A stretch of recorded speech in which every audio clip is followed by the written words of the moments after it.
Okay, we're gonna, I guess, I've never done this particular part of it before, but we'll call this public hearing to order. We have a very timely bunch, and so we'll get right going. First of all, I'd like to thank everyone for coming. So I'm sorry to the one person who can't see.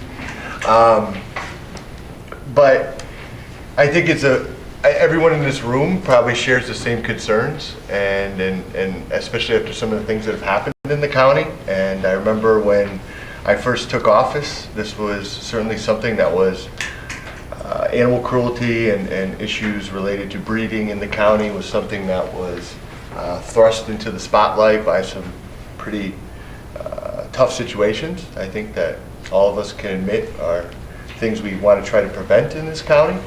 So I like to say that one of my greatest traits is knowing that I don't know everything. And so when I thought, so what can we do to try to tackle this problem head on? I said, well, let's get some people who know what they're talking about together and get them to work on it and take it from there. So my first executive order was actually to create the Animal Welfare and Cruelty and Commission.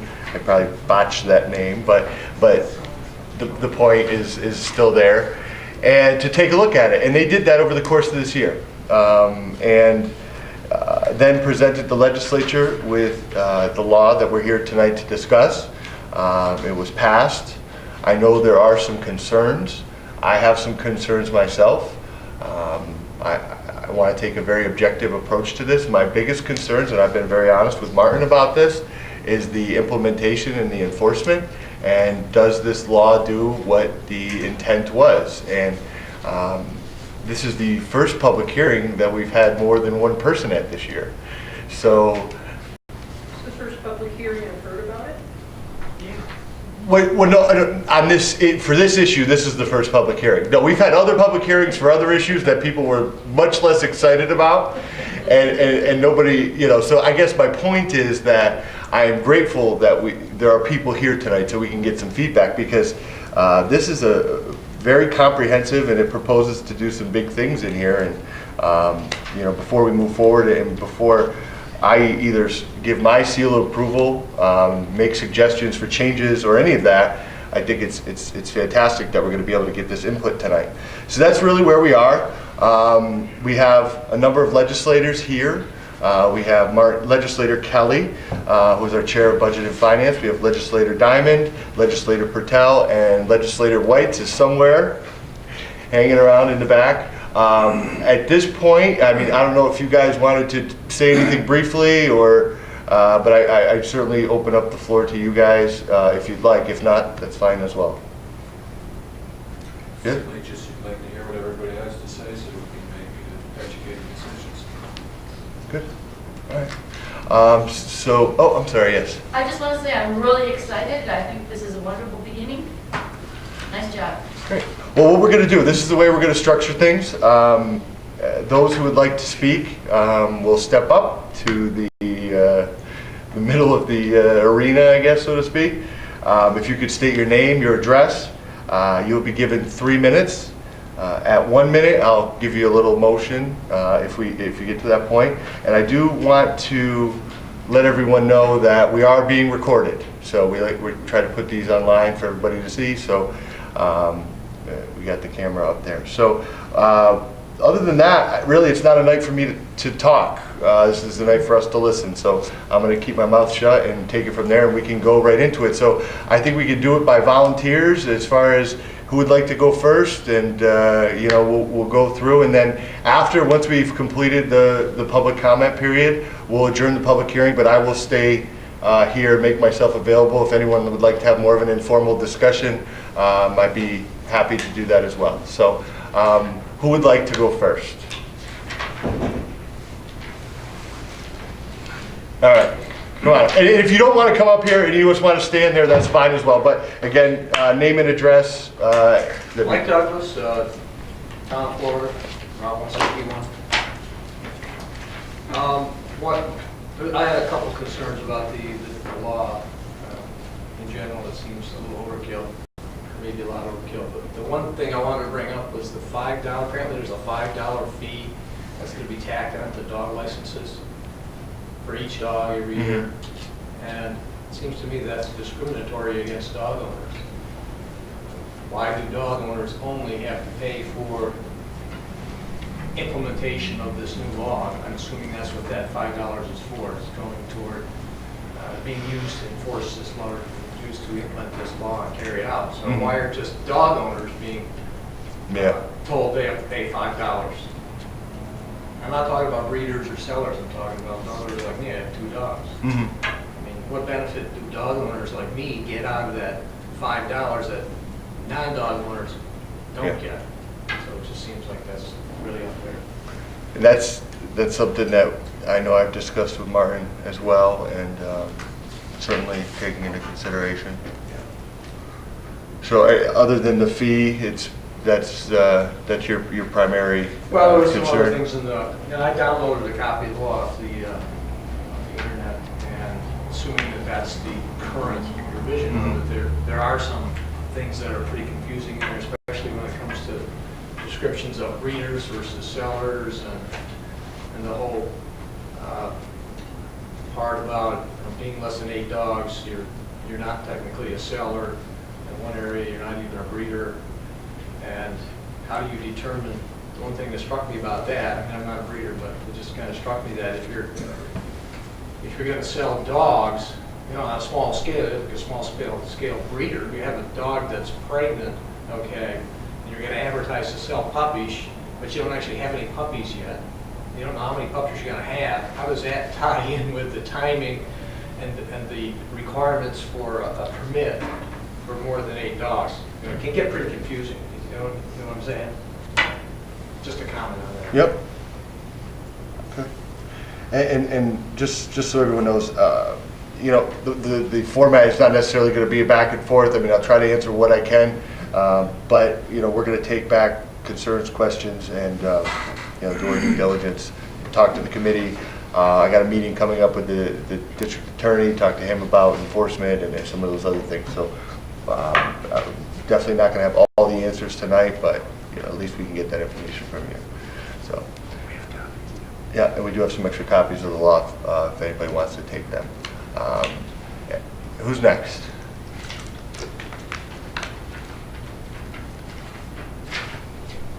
Because I'll start calling people. My wife's a teacher. She taught me how to do this. So maybe we'll do this. We'll start on the left side of the room and work our way to the right. Okay. My name's Lynn Anderson, live on Swart Hill Road, town of Amsterdam. I'm a dog breeder. I breed Newfoundlands. Been at it breeding Newfoundlands since 1988. I'm in the board of our national club. I support rescue. None of my dogs have ever gone into rescue. I recover all my dogs. I basically meet all your requirements. Okay. I have no objection to trying to prevent the situation that started this. I think we need to do that.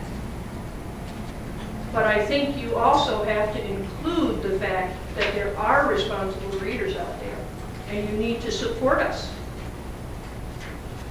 If you don't support us, all you're going to have is the situation you had out there. They're not going to apply for the permit. They're not going to pay the fees. They are not going to recover their dogs and take care of them properly.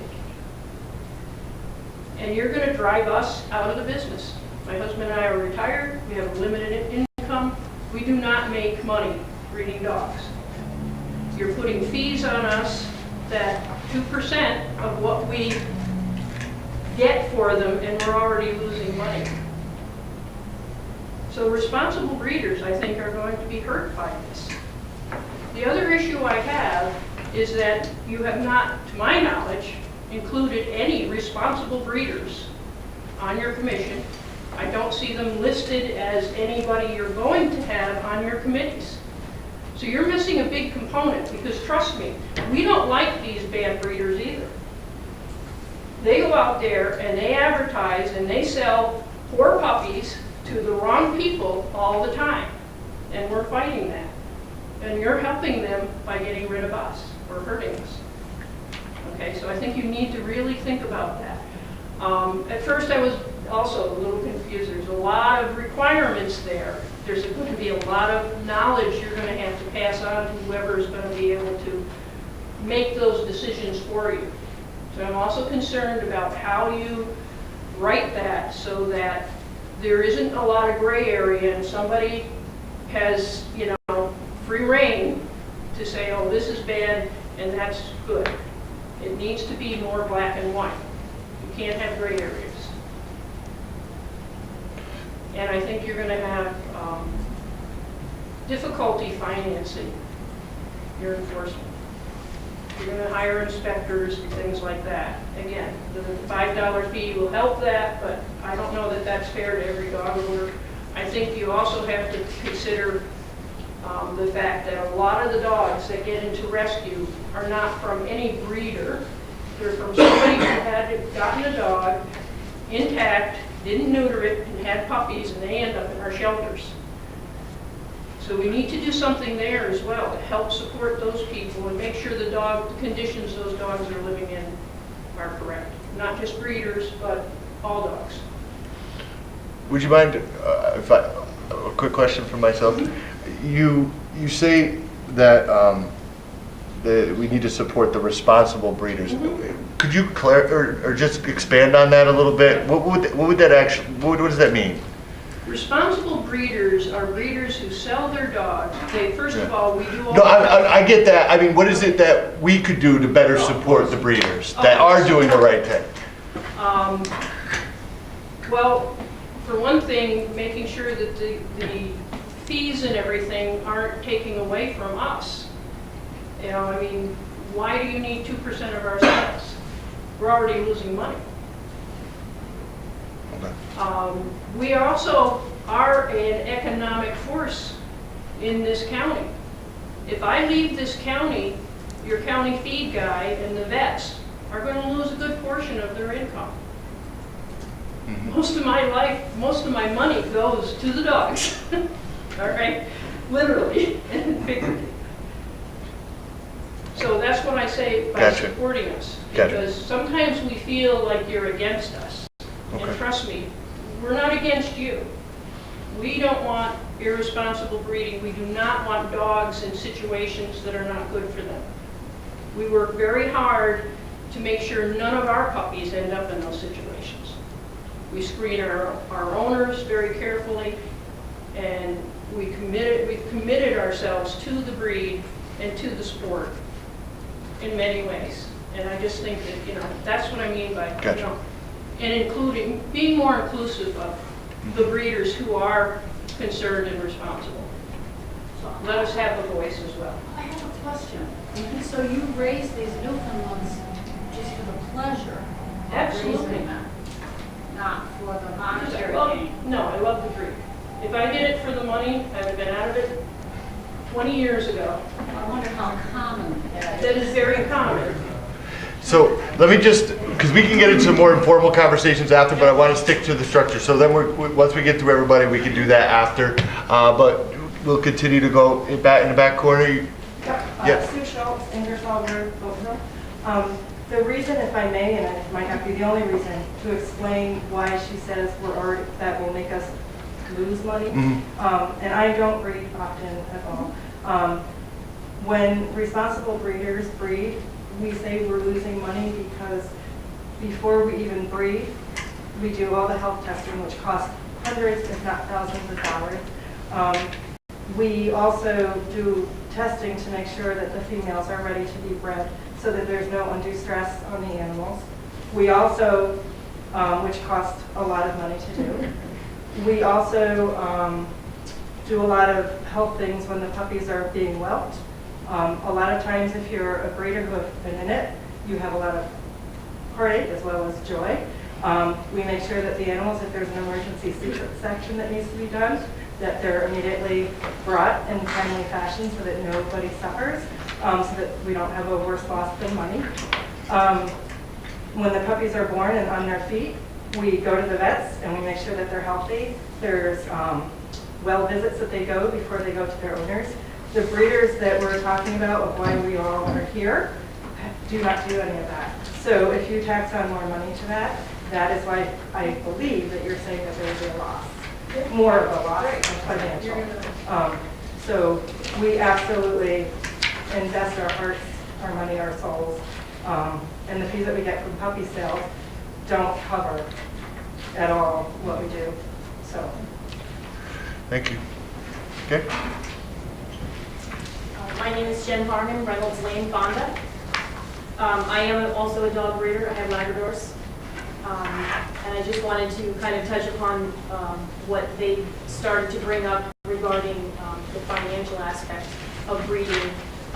For what you would consider a hobby breeder, a responsible breeder who does all the health testing, I think we need to understand why we do this, and it is not to breed puppies, to sell puppies. I show my dogs. I'm gone almost every weekend. I spend thousands and thousands of dollars a month showing them, campaigning them. I have multiple champions that I've bred and owned. I show my own dogs.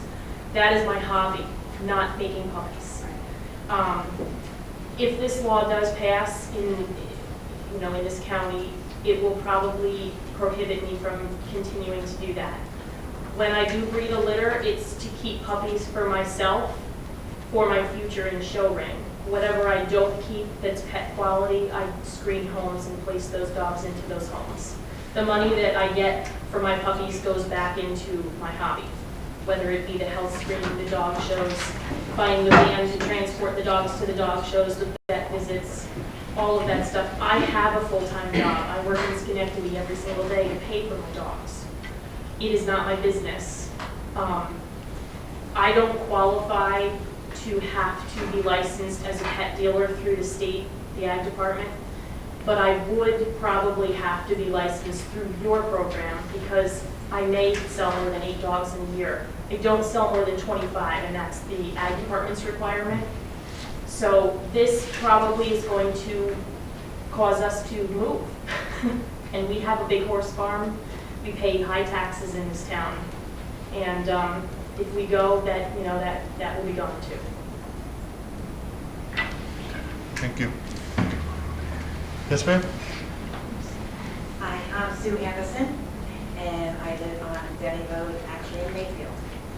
And I think one of the, I'm down here to support everything. I work in Amsterdam, and I have a lot of people that I know in this county as well as puppies in this county. I breed St. Bernards. I also show my dogs. One litter, I've had as many as 14. Not that I can shoot for 14. I don't want 14, but it's not something I can fully control. I think another big factor about breeders and being responsible is the education we provide. The amount of research we do on our breeds when it comes down to pedigrees and understanding what the bloodline should be, because we're looking for not only what we want to keep, but I look out personally for every one of my buyers. And I want the type of temperaments, the type of health, all of that costing a lot of money, all right, and a lot of knowledge. I spend time with my buyers from the time they get a puppy until the death of that dog, all right? They are a part of my family and a part of my kennel forever, all right? Because it's very important to me from the time my puppy leaves that it is as happy as the owners are. That's very, very important. And I do a lot of puppies that go out to therapy families, which is very, very important. And it's a lot of following, and it's a lot of helping. I even had a puppy buyer call me one time, terrified the dog was going to die because it had a hiccup. So educating the public is a big role that breeders do as well. And I don't think your average, or what this all started about, they're going to take that into account. They do not take the time to study, to educate, to care about the buyers. And unfortunately, even some of your big, big breeders, and I'm not a big, huge breeder. I don't have a lot of money. My dogs cost me a fortune too. I needed a pigeon. I've needed it for 15 years. Someday maybe, but whatever. The big, big breeders that have a lot of money, that can afford such laws as this, do not take the time with your smaller breeders. All right, we have the passion from our dogs is this, and I would hate to see the loss of some of these breeds. And right now, your county and the laws you make in this county are not only going to affect you all here, but it's going to venture out. So this decision is affecting all of us. So even though I'm not living in this county, my thoughts and concerns are right with you all. Thank you. Great, thank you. Ryan? Ryan White, I live at 32 Colby Avenue, Fulton, New York, and I am a county legislator. I was asked to come tonight and read this letter from the Montgomery County Clerks Association and then have it submitted for the record. We are writing this letter to you in regard to the impending legislation concerning dog control and licensing. While we do agree that something needs to be done to protect the dogs in our county, we do not agree that the cost of this legislation will fall upon the laps of law-abiding residents in our towns. It is our concern that the additional fee will deter dog owners from licensing their dogs. It is a challenge, to say the least, to keep up with the ever-changing dog situation. Dog owners, much like parents, vary in the way that they take care of their animals. We have responsible residents, but many that are not responsible, and we as taxpayers are tired of paying for those who are not. That is the bottom line. Find another way to fund your program. Very truly yours, Kimberly Sullivan, President, Montgomery County Clerks Association. Thank you. All righty. Yes, sir. John DeValve, Lafayette Street, Palatine Bridge. Could you say the name one more time? John DeValve, D-E-V-A-L-V. And this is possibly a technical question. Was there any research done as to where other counties are doing or other states are doing in regard to fee structure for licensing of animals? Well, I know that was, but I mean, Marty, if you'd want to answer, or maybe you could answer it. I mean, you're supposed to. We've modeled it after different counties in the state. We've also looked at other states in the country. So in other words, the fee structure that is proposed by this legislation is common and is in line with other places? It has been used in other places. Okay, thank you.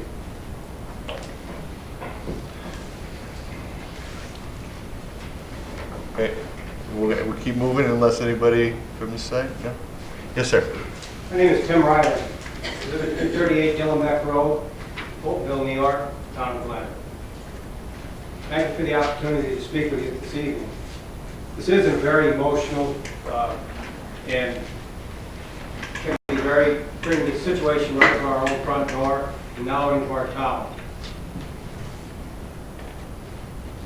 There's a lot of things that I have a lot of concerns about. I mean, I downloaded this morning and I felt kind of bad. I thought I killed a tree. It's 27 pages. It's quite lengthy. It's very involved. And it's very wordy. I also downloaded Ag and Markets. First, I Googled Ag and Markets for the cruelty for animal welfare. 581,000 hits for the Ag and Markets in New York State. That's how many there are out there already. We're duplicating what we have is a concern. What's happened in Montgomery County with these pet breeders, it's a shame. I don't breed dogs, I have a dog, I love them. But I don't want to see any dog that should be mistreated. And I don't know if they were or they weren't. I tried the media. Secondly,